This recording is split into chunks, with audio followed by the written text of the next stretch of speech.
If this is not a wake-up call for the Philadelphia Eagles, I don't know what is. I really don't, because they did not play the 1985 Chicago Bears last night. This is a Bears team that is a really bad defensive football team.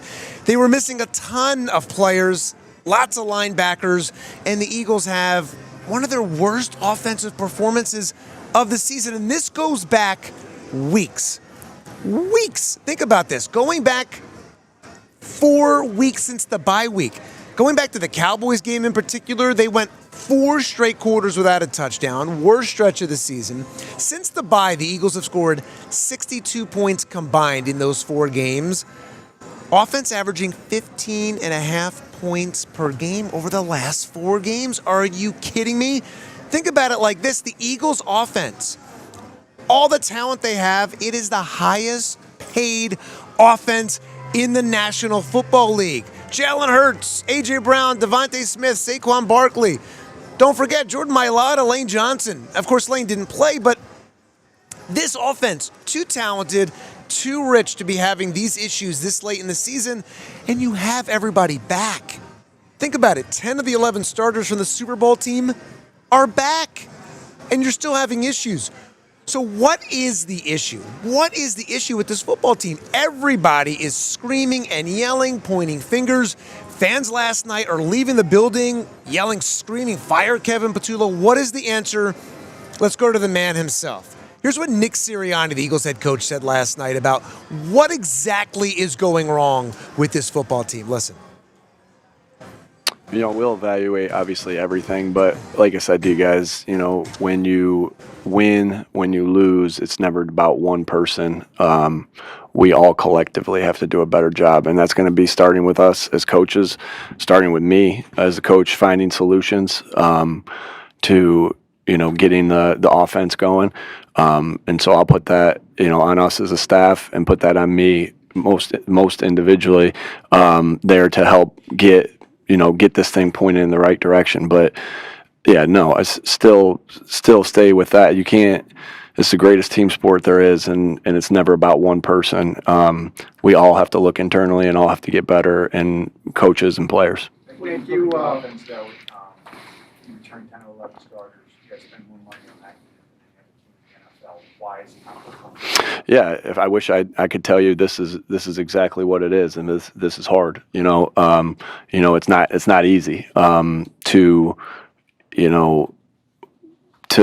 be successful, stay successful. So we have to we have to do it collectively. We have to do it collectively as a unit. Like, obviously, if I knew exactly what it was and everything that it was, then we'd have fixed it.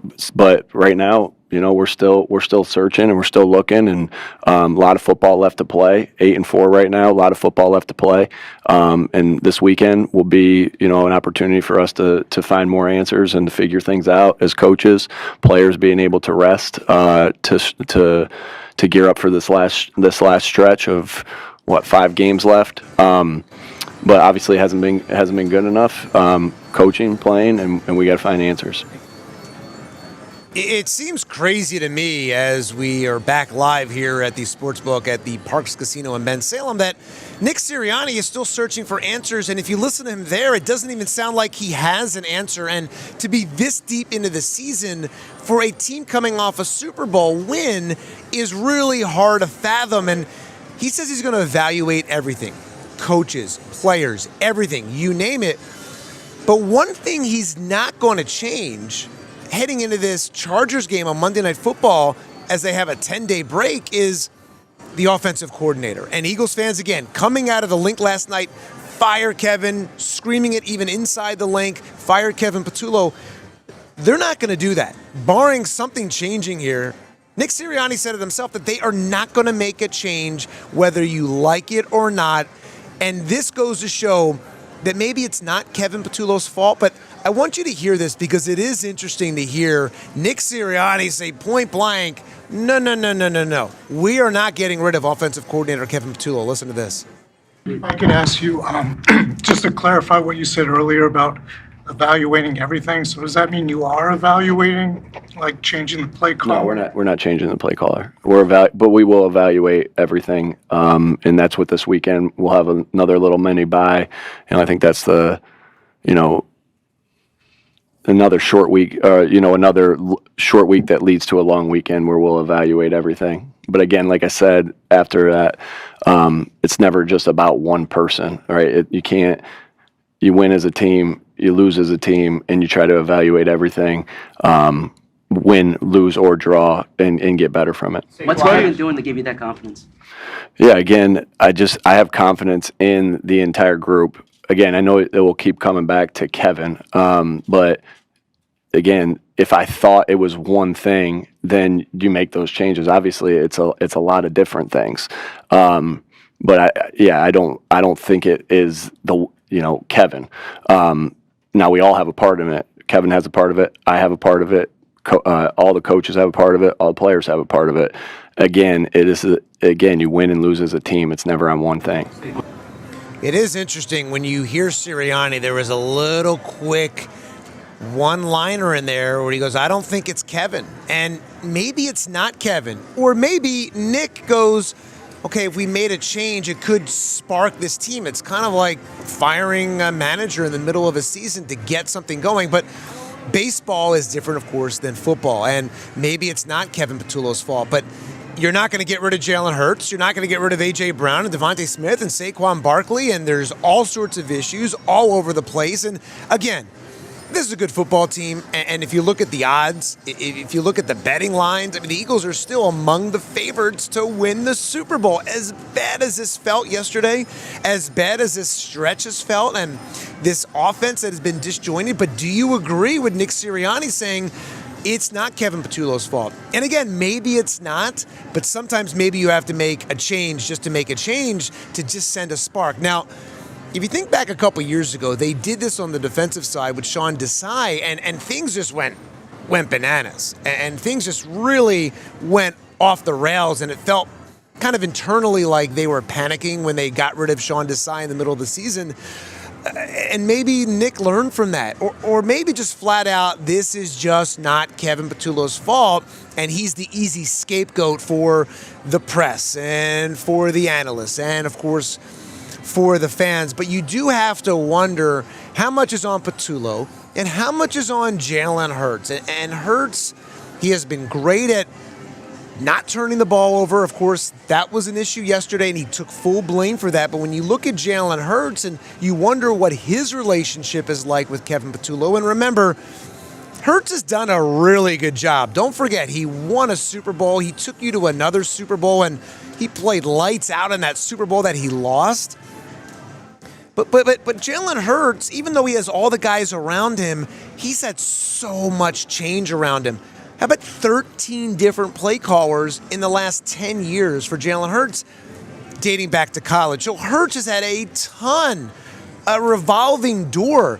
And I do wonder what is going on with Jalen Hurts and where the disconnect is, because we look at the game last night and other games, of course, going back to the Cowboys and the Packers and the Lions. You're like, what is going on? He looks off. He's missing guys. Guys are open and this and that. What's going on with Jalen Hurts? And you wonder what the relationship there is. And no one's throwing anyone under the bus, but I want you to listen. Hurts was asked this directly last night after losing that game to the Bears, having his 2 turnovers, which he took blame for. Hurts, he called himself out, but I want you to listen to what he said about his relationship with offensive coordinator Kevin Patullo, and is that potentially a problem? Let's take a listen to that. Kind of pressing of moving forward. That's it. Going out there and trying to find ways to move the offense down the field, put points on the board, and I'm always encouraging of sitting in an identity. And so we've all got work we got to do. Do you have confidence in Kevin right now as a play caller? Yeah, I got confidence in him. I got confidence in this team. I got confidence in us when we're collaborative. I got a lot of confidence when we have an identity. So I think that's the first thing that we got to establish that we've talked about. We saw more run-pass option plays this game. Was that the game plan coming in, and is that just to take advantage of the fact that they were down at the linebacker position? I can't say that was necessarily the game plan. We had some different things in to take advantage of what we thought were some opportune looks. It's just a matter of getting to those things through the midst of the game. So. Jalen Hurts there talking about his relationship with offensive coordinator Kevin Patullo, and he also said, we are all pressing forward, trying to improve and make the most of our opportunity we have. And boy, do they have an opportunity or what, as we're back here live at the Sportsbook at Parks Casino in Ben Salem. Jeff Skaversky alongside my producer Andrew Frazier. This team has an amazing opportunity. The last time I checked, the Eagles have the second best odds at winning the Super Bowl.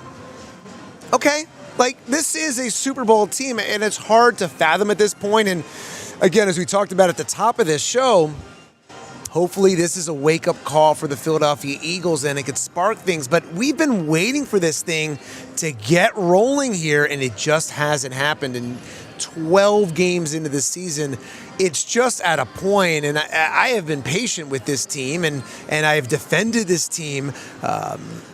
But this is, it's insane. And the interesting thing I thought last night, what A.J. Brown said, A.J. Brown was asked in the locker room, are you being schemed to get open? As reporters are trying to find answers for the fan base.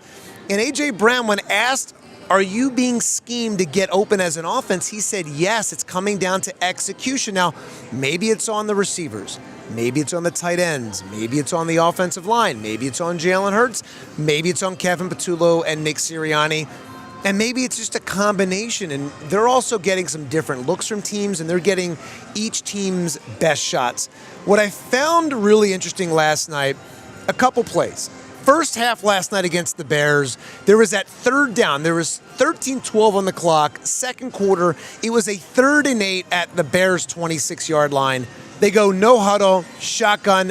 Jalen Hurts goes right, short pass off Devontae Smith's hands, and it led to that Eagles field goal. When I look back at that play, it was thrown behind Smith. And when you really looked at it, Dallas Goedert was wide open right down the middle. And I want to say this carefully because, in all fairness, if you look at the Bears front, they had 7 guys ready to take Jalen Hurts' head off. So they had 7 guys at the line of scrimmage on defense, and they were bringing that pressure. But they pointed it out on the Amazon broadcast last night. That also aired on Fox 29. And Richard Sherman, the former Seahawks corner, pointed this out, that Dallas Goedert was wide open right down the middle. Hurts didn't even look that way. He went right to his left to Devontae Smith. It was a bad throw, and again, there was pressure. And things happen in a split-second decision. You know, for someone that's been on the field during games, and I've done sidelines for the Eagles, and I've been on the field, the game moves so much faster in person. Even from the stands or the press box, when you're on the field, every play feels like a car accident. So it's easy to look at the replays. It's easy to even watch on TV and say, that looks like he has a ton of time. But you go 1, 2. If you're a quarterback, and I was saying this to my producer, Andrew Frazier, before we came on, it's easy to second guess everything that Jalen Hurts or any quarterback does. But when you think about it, if you have 2 seconds and your livelihood depends on 2 seconds, 1, 2, and some guy's going to take your head off, let alone 7 of them that are 300-pound guys coming at you at 100 miles per hour, it's easy to not see everything. So I do want to point that out, but Jalen Hurts did not see Dallas Goedert, and we also don't know the play call, and we don't know what was going on in Hurts' head and what he saw from the pressure and what the Bears were disguising it. But this is not the first time, and Hurts missed guys in the Lions game. He missed guys in the Cowboys game, missed guys in the Packers game, and it's not one game in particular. It's this entire season. What I'm seeing as a whole here is that defenses are stacking the box. They're taking away the run. They're taking away Saquon Barkley. Teams are saying, you know what, Jalen Hurts, you beat us because we're not letting Saquon Barkley beat us. They're stacking the box. They're bringing the pressure. And he's missing guys. He's missing guys wide open. Maybe the routes aren't there. Maybe Hurts, who has had one of the best deep balls in the NFL, in my opinion, and according to Sirianni and Wilbert Montgomery, the Eagles legend guy, Jeremiah Trotter, guys I have talked to over the years, they have all said Jalen Hurts has one of the best the best deep balls in the NFL, but this season he's just off. Maybe it's the offensive line. Maybe it's his accuracy. Maybe it's just everything. Nick Sirianni last night, he was asked to evaluate Jalen Hurts. He didn't throw him under the bus. He just said they weren't good enough as a whole, as an offense. And I do wonder from Jalen Hurts' perspective, what is going on here? And so let's listen to Jalen Hurts, what he said about this offense 12 weeks in, still one of the worst offenses in football. Here's Jalen Hurts last night about what's up with the offense. Combination of a lot of things. Ultimately, you look inward first, and I see it as how the flow of things have gone for us this year, and being practical about that. I can't turn the ball over. So that's the ultimate goal, is go out there and find a way to win, and that's been a direct correlation with success for us, being able to protect the ball. And so that really, really killed us. It's not ideal. It's not something that you desire. But going off of how the flow of this year is gone, it's kind of similar to my response last week and saying no of any surprises of where we are. It's just a matter of picking ourselves up and continue to press forward and stay together in it and being committed to it. I don't think anybody questions whether or not Jalen Hurts and Nick Sirianni and this team has the work ethic and things like that. But when you're this deep into the season, it feels like, my, oh my, like, how are we here? And, look, you don't want to make this a broken record and just complain and complain and complain. But when this football team has all the talent in the world and they're the highest paid offense in football, it is unacceptable at this point in the season for things to be this bad. And I hope that a message was sent that, look, we can feed A.J. Brown the ball and he could have all of his stats the last 2 weeks, and it doesn't matter. They still lose. And maybe this is a weird point in a lot of ways, that they were winning when A.J. Brown wasn't getting his targets and wasn't getting his stats. And now A.J. Brown the last 2 games is showing up. You're feeding the ball. Maybe you're feeding him too much, and it's just not working. But, man, and so then you wonder what changes could be made, because right now it feels like the 2023 Eagles that, started 10-1, fell apart. We talked about defensive coordinator Sean Desai losing his play calling duties to assistant Matt Patricia in December. Could that happen here on the offensive side? Could it blow up? And we talked about maybe Nick Sirianni learned from that, but something has to change, and they have some time before the Chargers game on Monday Night Football, 10 days between games, but 15.5 points per game over the last 4 is just not going to cut it. And so it brings you to the running game. Teams are taking away that run game and taking away Saquon Barkley.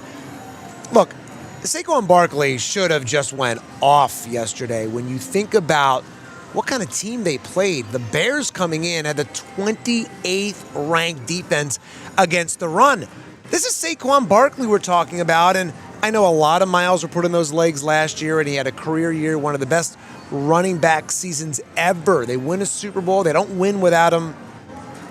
But he had 56 total yards rushing yesterday. Saquon Barkley against one of the worst rushing defenses in football.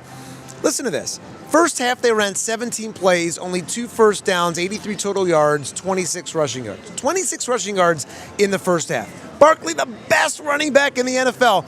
Guess how many times Barkley has rushed for over 100 yards this season? Andrew, do you know how many times Saquon Barkley has rushed over 100 yards this season? 0.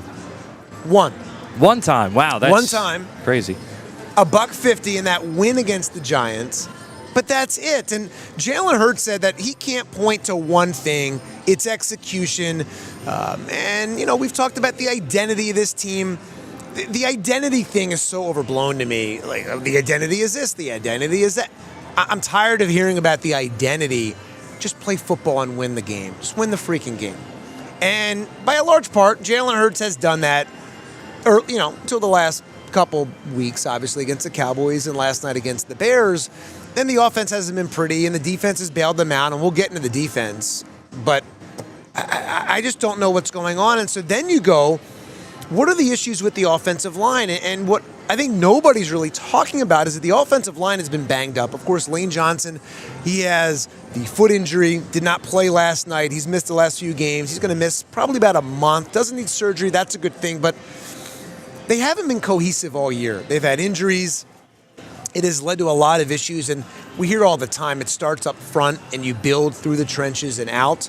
And they haven't had Lane Johnson, but Jason Kelce talked about it on ESPN during the Cowboys or after the Cowboys game that the offensive line is crippling this offense. And who else? Who else is a better expert about the offensive line than Jason Kelce? And he was even talking about it. And then you go, as bad as the offenses look, the one thing the Eagles have been amazing at the last few years, the tush push. And let's talk about the tush push. Even that has been struggling. The Lions kind of shut it down. And then last night, Jalen Hurts fumbles. One of his 2 turnovers comes on the tush push. And then I listened to Jalen Hurts last night, and you kind of read between the lines. You look at his facial expressions and his eyes. Is Jalen Hurts not in love with the tush push? And we've heard Kelce even talk about just how demanding the tush push is on guys and this and that. And it wasn't banned this year. The Eagles wanted to keep it in the game. Maybe it would have been a good thing if they didn't have it in the game, because if you listen to Jalen Hurts talk about the tush push last night, they've converted it less and less and less this year. Sounds like a problem. Listen to Jalen Hurts talking about the tush push last night. Sounds like he's not a fan. Listen. On that play, you mean it presents itself as an issue on that particular play? It's been like that for a very long time, yeah. You started to figure out that play? Yes, it's becoming tougher and tougher, ultimately. But, again, me holding on to the ball, that's something I can control. Yeah, look, he can't turn it over. He knows that. And Jalen Hurts has been unbelievable at holding on to the football. And he's had the best turnover to interception ratio in the NFL. He's been great at holding on to the football and not making that mistake. But, look, teams, they're maybe figuring out the tush push. And one of the things I thought was interesting last night as well, former Eagles safety C.J. Gardner-Johnson, who now plays for the Bears, he was asked last night on a podcast with Emmanuel Acho and LaShawn McCoy, the former Eagles, hey, is this offense predictable? And CJ, look, he's a showman and he likes talking trash, but he gave a big smile, a big laugh, and he winked as if the Eagles' offense is predictable. And this is not the first time we've heard this. Is the Eagles' offense predictable? And that brings us back to the Kevin Patullo point. Maybe they do need a change. And I am not for firing people. I think that is a bad practice by fans who are just going around, fire this person, fire that person. But something is just off. Something just looks off with this football team. Jeff Skaversky with Andrew Frazier. We are here at Parks Casino outside the sports book at Parks Casino in Ben Salem. We are at Bet Parks Saturdays live from the sports book at Parks Casino. Of course, you can give the gift of entertainment this holiday season. Tickets to see national headliners at the Excite Center at Parks Casino here make for a great gift. Great stocking stuffer, perhaps. Parks Casino has something for everyone this holiday season. The entertainment lineup is pretty impressive here. Coming up, classic rockers on January 17th, the Grand Funk Railroad. January 30th, 16-time Grammy winner David Foster and Catherine McPhee will be here. How about Saturday, January 31st, the Marshall Tucker Band and Jefferson Starship. Friday, February 6th, Broadway star Alan Cumming Uncut, his new one-man cabaret show. Saturday, February 7th, can't talk at this point. Saturday, February 7th, Piano Man Generations, a tribute to Elton John and Billy Joel. March 14th, comedian Tracy Morgan from SNL. Hilarious. He will be here at Parks Casino in Ben Salem. Then another comedian. She is fantastic. February 4th, Kathleen Madigan. The Day Drinking Tour will be here. April 18th. Melissa Etheridge. Tickets still available in December for the shows. The Acapello Sound, Straight No Chaser on December 5th. December 6th, comedian Ken Junk from the movies The Hangover, those great movies. He will be here as well. December 12th, get the Let Out Ultimate Zeppelin tribute. ParksCasino.com/entertainment to buy tickets. You can head to the website to get tickets and more information. Of course, you have to be 21 to gamble. Have a gambling problem, call 1-800-GAMBLER. Andrew, we are trying to connect with former Eagles offensive lineman Barrett Brooks. We are waiting for him to call into the show to get some insight there. But when we go back to the Philadelphia Eagles, and you look at some of the issues that are going on right now, we caught up with Amazon NFL analysts Andrew Whitworth and Ryan Fitzpatrick. They weighed in on the lack of identity and the struggles and everything going on, and they pointed out to some confidence issues. And they make it sound like the Eagles are a bit of a mess right now, which that's what it feels. But to hear it from respected NFL analysts that are on the game broadcasts, that are on the pre- and post-game shows, that see this day in and day out, and they can see the game like no other. It is interesting. I want you to listen to what NFL analyst, former offensive lineman Andrew Whitworth, and former NFL quarterback Ryan Fitzpatrick had to say about the Eagles' offensive issues and their lack of identity, their confidence. Take a listen. It screams to me a little different than last year. Last year, you might say, hey, the offense, really how they've played defensively, everything about that team. You might have some weeks where you go, hey, maybe we don't throw for a ton of yards, but Saquon's busting a lot of runs, and our identity is we can run the football at all times and create explosives. This team, it just looks like, man, offensively, really searching for some form of an identity. And I think that's the concerning part is they don't know if they want to run it. And they tried to come out in this game and throw it. And then that kind of started to fall apart. And it's like, man, what's our answer when we get in crucial moments of the games? I look at it when the Cowboys tied it up 21-21. It's like, man, all right, we're still going to try to throw it, get pressure, you get a couple of plays where you just in the run game, they don't block the right guys. When they do call a run and you're just behind the chains the whole time, they just really don't feel like they can find something they have confidence in. So I would say offensively, to me, the more concerning part is I don't see a team that really has an identity to who they want to be on offense, and they look a little lost there. And I think that's the concerning part, because you're going to get in one of these games where we all know when it gets to crunch time against the best teams in the league, it's going to come down to what you can do with the football in the fourth quarter and what are you going to lean on. And this team, to me, the question is what is that, and what's the identity to how they fight against the best teams in the most critical moments of the game? And I'm excited, just to add to that, excited for this Black Friday game, because how are they going to respond? What a huge letdown, 21-0. And, we've heard about the infighting for a couple of years now and what's going on in the locker room. And I think we'll find out a lot of what this team is made of on Friday to come out and see how they respond to that loss versus the Cowboys. I would say probably it's a little mixture of this is how it goes, in the sense of, in a running game's a fickle thing sometimes. It's, you look at it, some years you just feel like you create explosives. You've got defenses just playing into your hands and everything you do. And then teams start to kind of find an answer for how they want to stop you. And then you start to search a little bit. I mean, there's a couple things here. Obviously, Mekhi Becton's not there anymore. He was a huge part of really the style of runs that they were able to run last year. And when I say that, I don't mean just the player, Tyler Steen's not as good. I mean, really the physicality and how big he was. Some of the runs that they were able to do are a little different, and they're not going to be as strong in that area, and these inside runs and things like that. Lane Johnson's been injured. He's been in and out of the lineup. Now your right side of your line is just different, and it's not as big and as powerful and as successful as it's been in years past. And so that leads to it. And then it compounds to, all right, Saquon presses a little bit. There's some times where you can see he's searching for, I want to try to create an explosive. I want to try and create a big run, and a little less, hey, just down in and down out. I'm going to get every yard that's sitting in front of me. It's a little bit of, I'm trying to find a way to open this run game up. And so I think that, really you look at it, then it starts to become, all right, maybe we should run some different runs. I look at this game last week against Dallas. It's like every time they went to call a run, they just tried something different, whether it was some kind of QB read, whether it was, all right, we're just going to run a full zone play. All right, now we're going to run some kind of counter. It's like they're almost just trying plays and trying to find some run game. And to me, that's why I made the point that it looks like a little bit of a loss of identity, because it's like, man, what is the run that we're going to run these situations? What is it that we want to lean on in moments where we got to go get some yards and we got to get a drive going? It looks like they're even a little lost now as to what do we do well and what are we really going to lean on in those moments.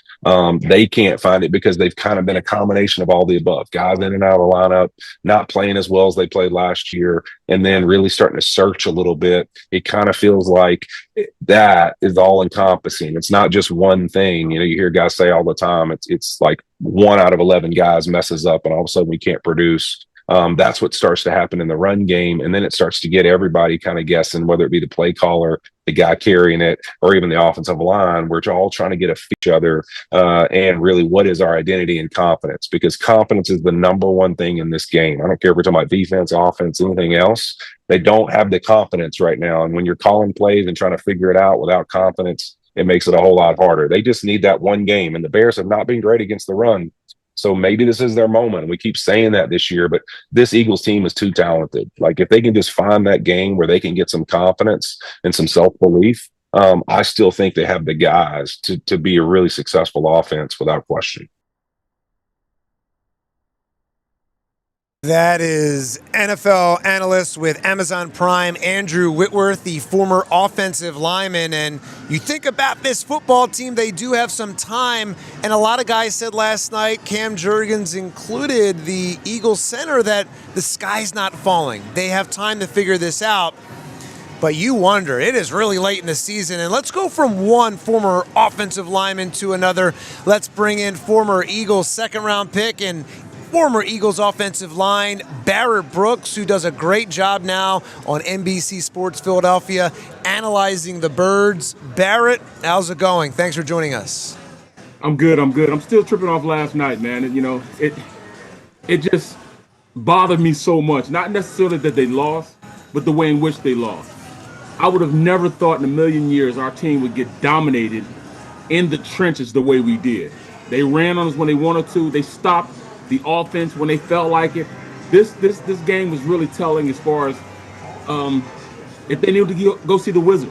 Do they need to go get a heart, man? Because to be demoralized like that, that's the worst thing you can do to a defense is run the ball and you can do nothing about it. I mean, that's terrible. And then on the opposite side of the ball, the way our offensive line is playing, it just doesn't make sense to me. We've invested so much money on that side of the ball, and to lose the way we lost is really disheartening.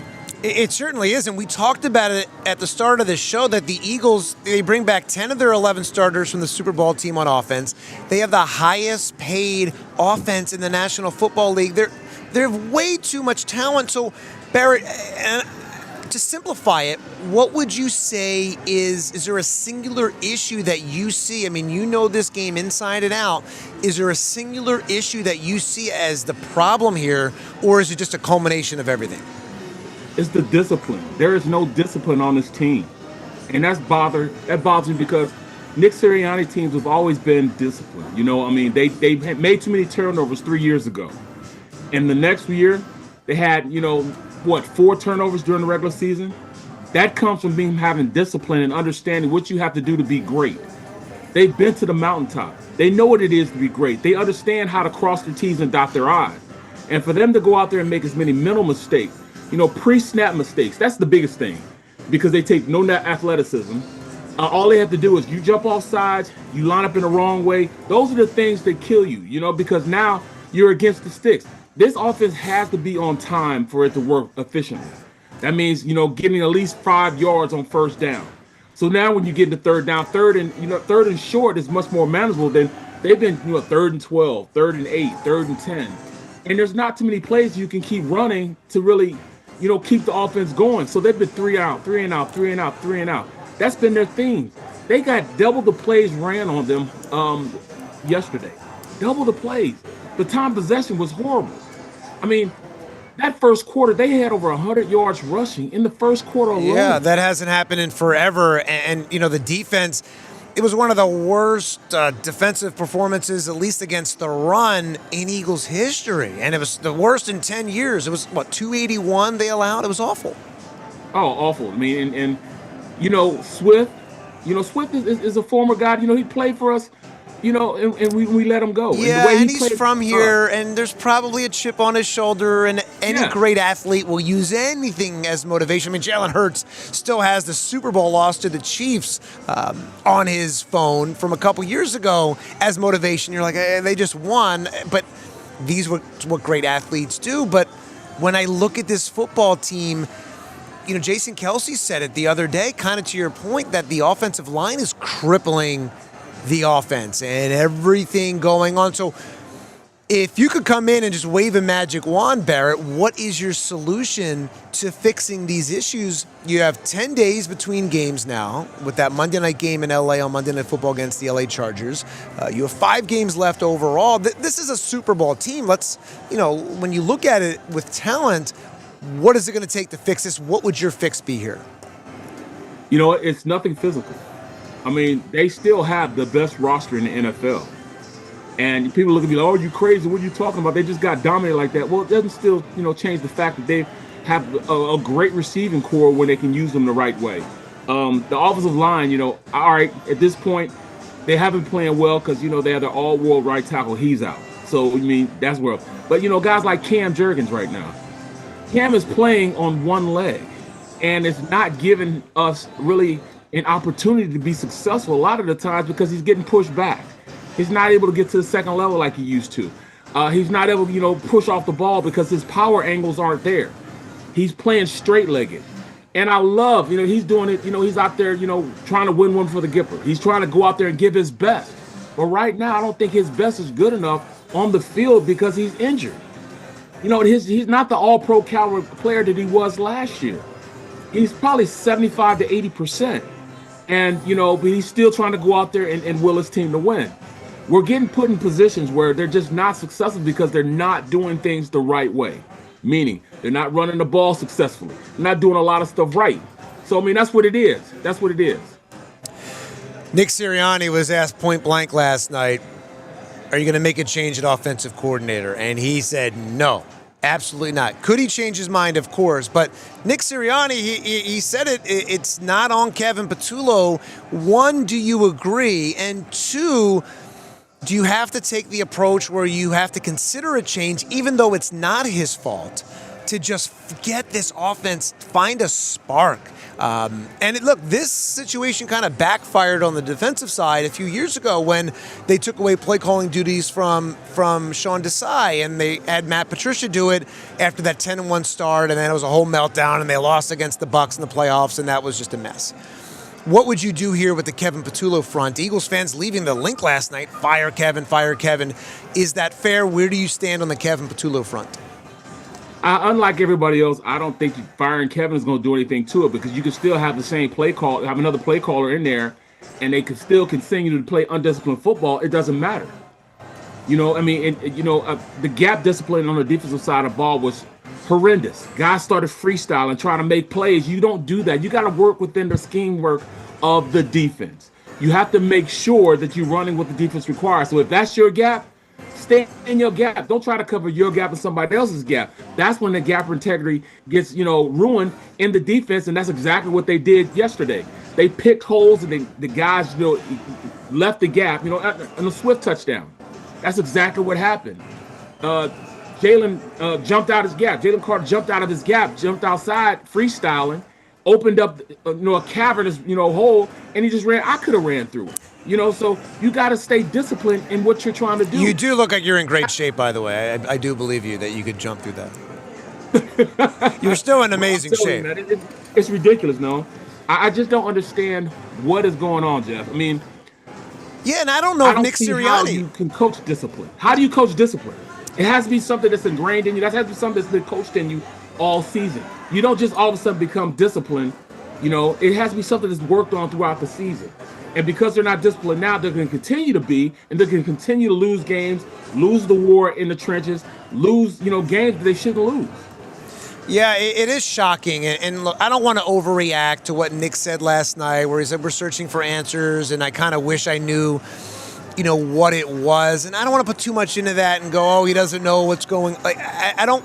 He probably does know what's going on and what the issues are exactly, but fixing them is a whole different thing. And look, the Eagles are going to get everyone's best shot. I mean, you saw the way the Bears reacted.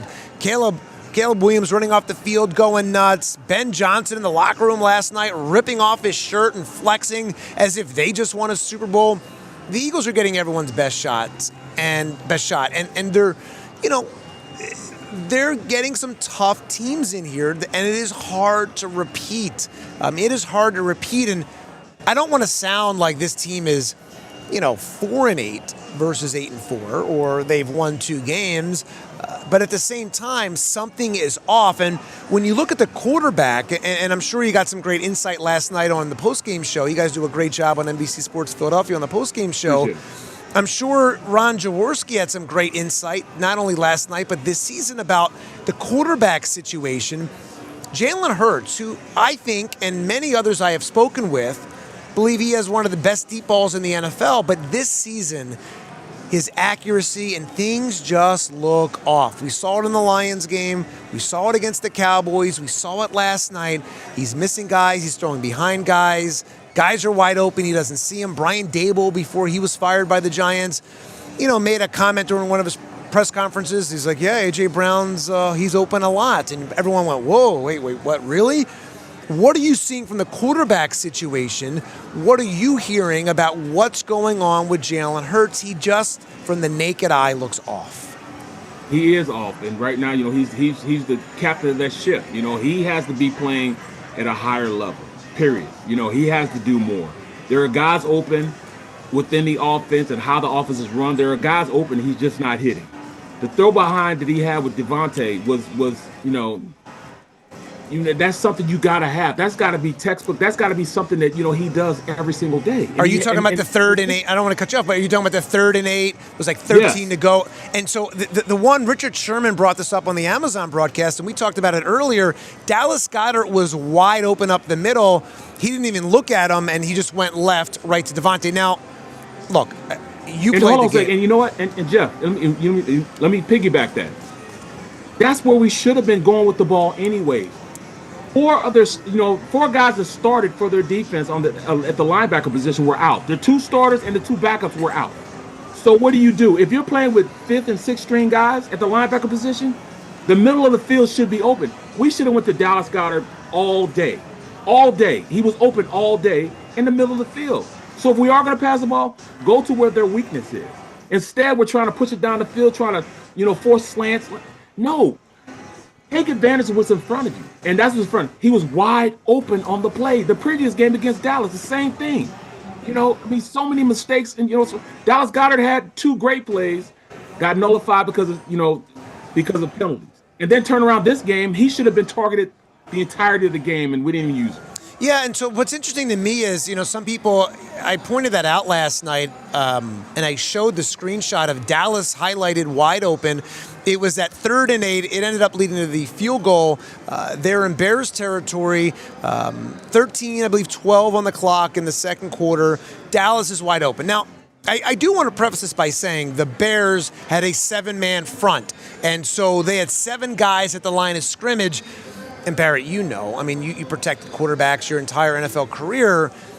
Guys were going to take Jalen Hurts' head off, and he doesn't have time to go through his reads. And even, most of the season, Jalen Hurts has had, I think, league high 2.7 seconds to, get the ball out, more time than any other quarterback. At the same time, when you have the Bears, a 7-man front coming at you, maybe disguising who's going to drop back, who's going to steamroll you, to go, I don't have time to go through my progressions. And if Devontae Smith is your first route and he's your first read, you don't have time to find Dallas. And maybe that, hey, okay, Dallas, it's going to take him another move. I don't have time to get it to Dallas, and I don't want to just throw it up in a no man's land. So people have been, coming back at me on X and social media. Oh, you don't know what you're talking about. But walk me through that entire play. Does a quarterback have enough time there? Did you believe on that play that Jalen did have enough time to get to Dallas? Because the screenshot and the play, Dallas wasn't looking back at Jalen. That first read, he went right to Devontae. Well, even if he did go to Devontae, you just got to throw a better ball. He had enough time to throw that ball and put an accurate throw to Devontae. Let's not take away from that. Devontae was open. And he was right there. All he had to do was throw a ball that can get to him. Yes, he has somebody in his face, but you get paid to do that. You know, the $250 billion man. You get paid to do that. You get paid to, you know, if you got to take a hit, you got to take a hit. That's what your job is. That's what you're paid to do. Those guys up front are paid to block. Those guys are paid to catch.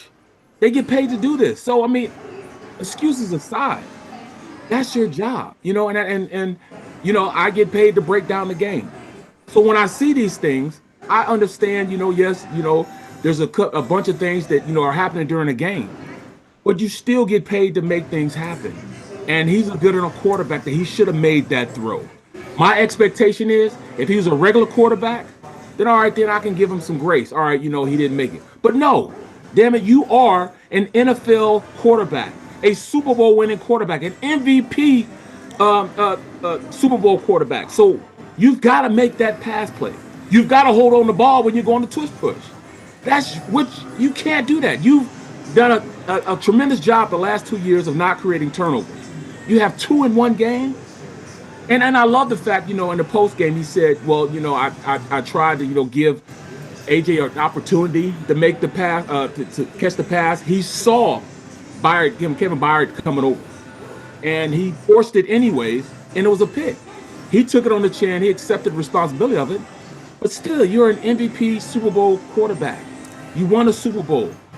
You're the captain of this team. You still got to make things happen. You cannot do what you're doing. And we can't win unless he has better games. I agree, and I don't know what the answer is, but it seems as if opposing defenses, including the Bears last night on Friday Night Football, Black Friday football, is that teams are stacking the box. They are going, we are taking away the run. We're not going to let Saquon Barkley beat us. We're going to let Jalen Hurts beat us. And that's what it appears to be. And I know there's way more to it, but it just appears to be they're taking away the run. They're going, Saquon's not going to beat us. Saquon only has one 100-yard rushing game this season. That was $150 against the Giants, and that Giants win. They're taking it away, and they're saying, let Jalen beat us. And that is causing, it seems as if, a huge issue this season where, for whatever reason, Jalen is just not able to get it to his guys. And now it seems like the last 2 weeks, they are just forcing it, but to A.J. Brown, because he's been complaining. But let's just talk about one thing at a time here. And producing, though. He's producing. No, I know, but fine. Let's talk about the A.J. thing. He's complaining. He is producing the last 2 weeks, and they lose. So who cares? And that's been my point all along going into these last 2 weeks. A.J., be quiet. Right. And you know, be quiet, you're winning. And I get it as a receiver. You want the ball, but they were winning. And now it's like, okay, we're forcing AJ. AJ has his numbers. He has his targets. He has his catches. He has his stats. And guess what? They lost. They look terrible. Yeah. Are they forcing the ball to AJ Brown too much? I don't think that's the case. Really? Just like you said, everybody's stacking the box, 7, 8 men in the box. And I get it. It's hard to run the ball. But I'm also going to throw it out there that this last game, we stacked the box against the Bears. We ran 7-man fronts, 8-man fronts against the Bears. We had every single offensive line. We call it a bear front. When you cover the center and both guards with a nose guard and 2 tackles, then you have 2 guys on the outside, defensive lineman on the outside. Then you have 2 linebackers and a safety in the box. And they still pounded the rock down our throat. Why? Because it's a mindset. And until this team changes their mindset, they will continue to have this lack of success. Running the ball is a mental attitude. I won a Super Bowl by running we ran probably 60% of the time, Super Bowl XL. That year, I think the ratio was like 430 to like 570. Something like crazy. It was almost 200 carries more than we had pass plays. And we won a Super Bowl because we had a mindset. Everybody stacked the box. This offensive line should be good enough, no matter how many people they put in there. Block who's in front of you and make it happen. Guys like Jordan Mailata shouldn't miss blocks. You shouldn't. Landon Dickerson shouldn't miss blocks. Yeah, healthy Cam Jurgen, I doubt, will miss blocks. Tyler Steen, he's playing well, but you can't miss block because it becomes ongoing. One guy misses a block here, another guy misses a block there, another guy misses a block there. Then it's 3 and out. That's something we can't have. And that's the lack of discipline on their approach to the game. That's a mental thing. And until they change that mental, this team will continue to have the lack of success they've been dealing with the past, not just 4 games, but this entire season. Is it naive to say that this football team can just figure this out with 5 games to go, or do you think it's just not fixable at this point? Jeff, it's fixable. But they have to change the mindset. I'll be honest, like I said, they need to go to the Wizards. They got to go find a heart. That's it, you know. I mean, and they can get mad at me all they want. I don't care because I know, and I've been in a position they've been in. I've won a Super Bowl also. I played 12 years in the NFL. You know, I've been, you know, through, you know, countless seasons. In fact, I had my last year in Philadelphia. Dana Bible was our offensive coordinator. He got axed actually it was the San Diego game, San Diego Chargers at the time. They were San Diego Chargers. They took his play calling duties, and Bill Musgrave, who was a quarterback the previous season, became our offensive coordinator. He was a quarterback coach. He became our offensive coordinator. So what kind of message? For the rest of the season. Yeah. So what kind of message, Barrett, does that send inside a locker room? If you can take us back to that Dana Bible situation, everyone's calling for Kevin Patullo's head, at least the fans and a lot of media members and analysts and experts and yada yada yada. What kind of message does that send inside the locker room? And obviously, this is a different locker room than the one you played in. But what do you think message it sends there? That's why they can't do it. They can't do it because this is not the same situation. Yeah, I mean, Kevin Patullo is the offensive coordinator, but he's running Nick Sirianni's offense. So, I mean, you're going to take him away and still run the same offense. If Nick Sirianni goes and calls a play, he's going to be calling Nick Sirianni's offense. So to me, it doesn't make sense.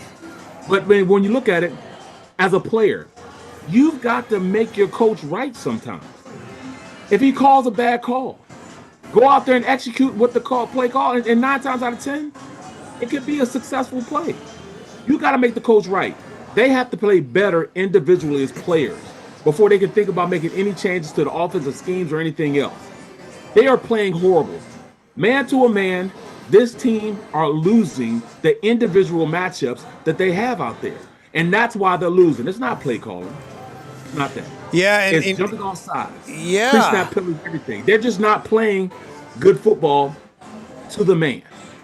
Yeah, I mean, I think it surprised many last night that Nick Sirianni's like, no, it's not Kevin's fault. And you know, listen, could Howie Roseman or owner Jeffrey Lurie come in and go, you need to make a change? We saw what happened a few years ago on the defensive side, and maybe that season would have turned out that way anyway, but it just felt like maybe it was a panic or whatever it was. But I don't know if it sent the best message inside the locker room. And maybe Nick learned from that, and the Eagles learned from that, and they go, we're not going to make the same mistake twice. And even though it's a different situation and different team, Nick's going to go on his experiences and go, I'm not going to go through that again. I saw what it did to the football team. And maybe he does truly believe that Patullo is the right guy, and it's all these other reasons, like you're saying, starting up front, the mental thing, the focus, the mentality, and it's just not Kevin Patullo. Jeff, that's exactly what he's thinking. And he's right by that, because when they made the change back when I experienced in 95, well, it was 98, that's exactly what happened. They guys started freestyling. That was a 3-13 football team.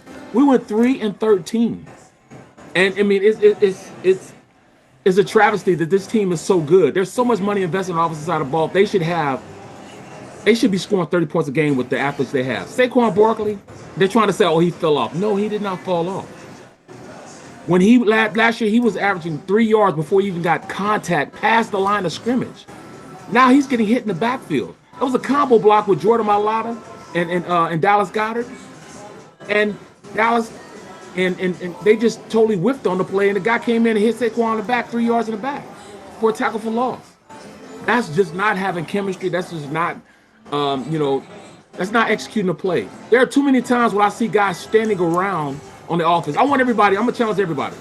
Go back and watch the film and see how many guys are standing around, and look at other teams where there's nobody standing around. They're trying to finish plays. We don't finish plays. That's a mentality thing. You got to finish plays, and they don't finish plays. Before I let you go, Barrett, We're talking with Barrett Brooks, does a great job on NBC Sports Philadelphia, former Eagles and NFL offensive lineman. I want to ask you about the end of the game last night. It appeared controversial. Now, half the stadium's empty. People just cleared out. They had enough of that game, which shocked me, by the way. People were leaving in the third quarter it was a 1-point game at that point. But Right. I want to specifically talk about last night, the controversial decision that Nick Sirianni made, and I want to get your thought on this. There is 3:10 to go. A.J. Brown scores a second touchdown, and they decide to go for the 2-point conversion. They're down 9. So I'm going to paint the picture. Eagles are down 24-15, 3:10 on the clock. They had just scored the A.J. Brown touchdown, down 9. They have all 3 timeouts left, plus the 2-minute warning. But instead, Nick Sirianni goes for the 2-point conversion. People are just really upset about this. They don't understand it. I don't understand it when I just go through everything. I want to get your take on, do you agree with the decision that Nick made to go for 2 there? Because if you kick the extra point, it's within 8, and it's a 1-possession game. So I want to get your take. What do you think was the right decision there? What Nick Sirianni did, or should he have just kicked the extra point? I'd have kicked the field goal, but I mean, they did miss one.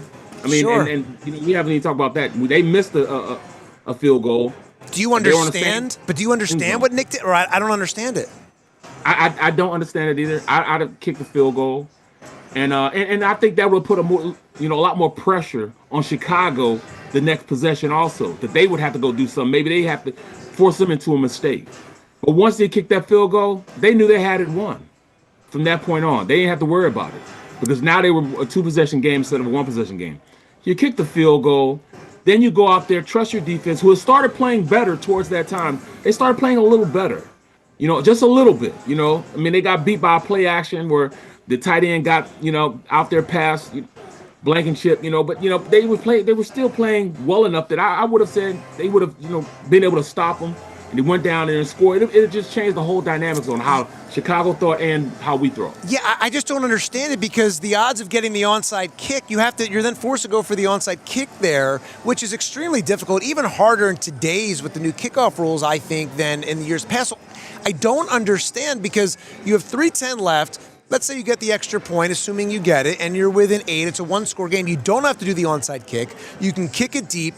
The Bears are down in their own territory. Again, you have the 3 timeouts, plus a 2-minute warning, and hopefully you get the ball back. And then if you score again, you can go for the 2-point conversion. Then your odds are, even if you have to burn all those timeouts and the 2-minute warning, you're in control of the clock because you have possession of the football, hopefully. I just don't understand it. But Greg Olsen, the Fox NFL broadcaster, he went online last night on X, and he was just going, it's not debatable. You absolutely do what Nick Sirianni did. And I don't understand that. Are we able to pull up those tweets to show Barrett? Barrett, did you see what Greg Olsen said? I heard about it, but I still don't think that it was the right decision. To me, it wasn't the right decision. Yeah, I don't understand. He says it's not debatable.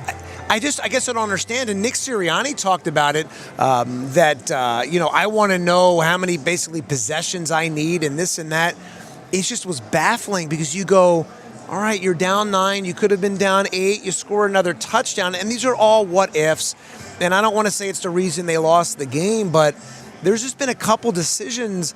You're just going, man, what are they doing? I just don't understand. Another thing, Jeff, we also got to put this in perspective. He believes in his players. Even though his players gave nothing to believe about the entire game, he still has a lot of confidence in his players and their ability to go out there and play and make those things happen. He believes in his players, and that's the only thing I'll give him. It's almost, blind faith. He believes in his players that much, and I think that's the biggest thing with when you're dealing with Coach Sirianni. He believes it so much, and I think that's the biggest thing. To him, he wasn't worried about it. He believes in his players being able to go out there and execute. They just didn't do it for him. They didn't make him right, but he just has, that belief in his guys, and that's the biggest thing. He believes. I don't know if Eagles fans believe, but do you believe? Do you believe at 5 games to go, they are magically going to figure this out?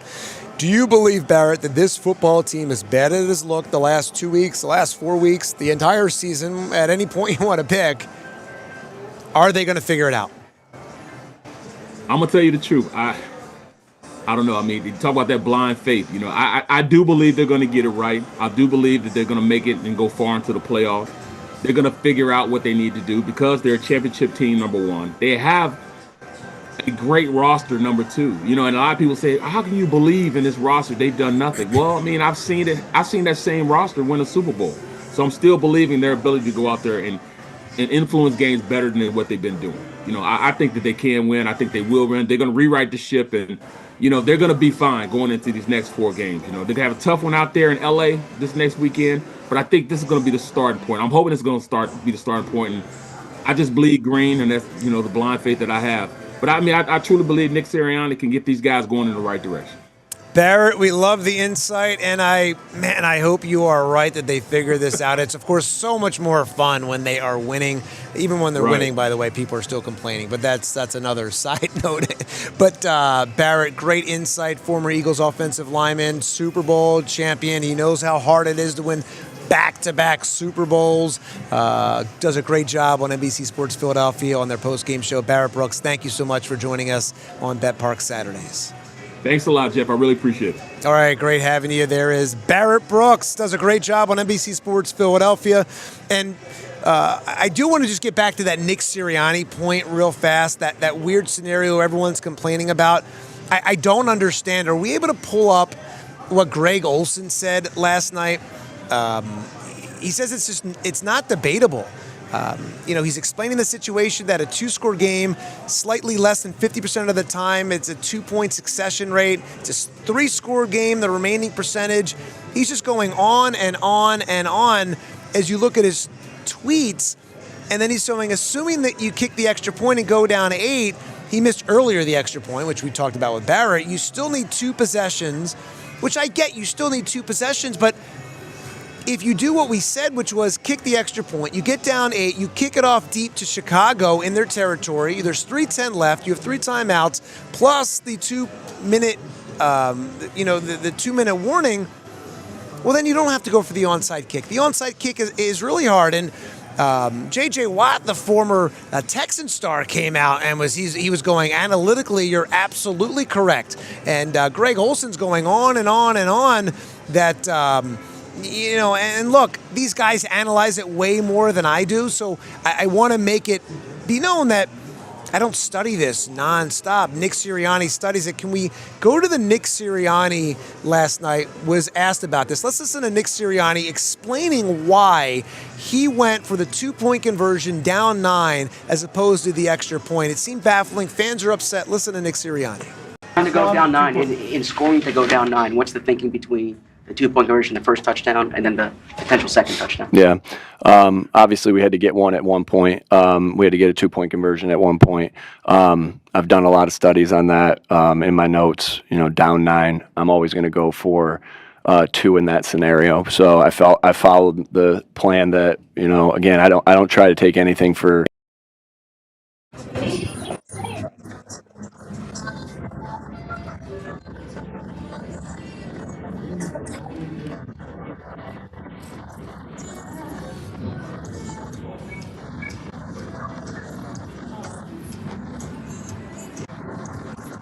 Looks like we want power. It's not power, you still have that. You still have power because we have that. We lost our roadcast. That just short circuit on me.